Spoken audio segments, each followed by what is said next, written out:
অনুরোধ করি যুবক, প্লিজ যুবক, হৃদয়টাকে মেরে ফেলিও না। তুমি দেখো না, তোমার বয়স 22, 10 বছর বয়সে মা বলেছে স্কুলে যা, মাদ্রাসা যা, মানুষ হবি, ভবিষ্যৎ ভালো হবে। তুমি শোনোনি ক্রিকেট, ফুটবল, সিনেমা, নাটক, কোথায় বিয়ে, কোথায় গায়ে হলুদ, গান বাজনা বাজিয়ে তোমার জীবন কাটাই দিছো। যুবক দেখো, 22 বছর বয়সে তুমি মূর্খ। তোমার পাশের বন্ধু পাইলট স্কুলে পড়ে, হ্যাঁ 10টা টিউশনি পড়ায়, 30,000 টাকাও কামায়। হ্যাঁ, তুমি যাকে বিয়ের প্রস্তাব দিচ্ছ কেউ রাজি নাই, ওর জন্য 5টা ঘর আসে।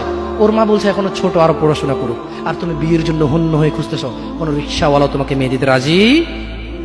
তুমি দেখো 10 বছর 15 বছর বয়সে যদি মায়ের ওই কথা মেনে নিতা, তাহলে তুমি আজকে উপকৃত থাকতা। আমি জামশেদ মজুমদার 27 বছর বয়স এসে তোমাকে বলছি তুমি গান বাজনা ছেড়ে দাও। ইনশাআল্লাহ 60 বছর পরে মারা গেলে, 30 বছর পরে মারা গেলে, 70 বছর পরে মারা গেলে ওই উপকৃত হবা। আর তা না হলে এই গান বাজনার সাথে তুমি তোমাকে ধ্বংস করে দিচ্ছ।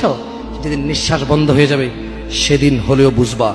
বুঝতে তোমাকে হবেই, জমিনের উপরে বোঝো অথবা জমিনের নিচে বোঝো, বুঝতে তুমি হবে।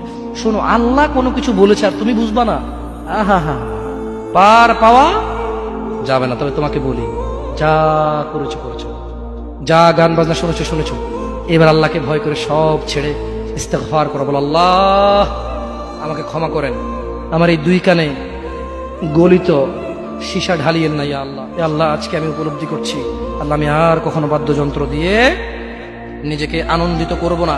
এই হারাম যা আপনাকে রাগান্বিত করে, আমি আর কোনোদিন এই হারাম দিয়ে নিজেকে আনন্দিত করব না।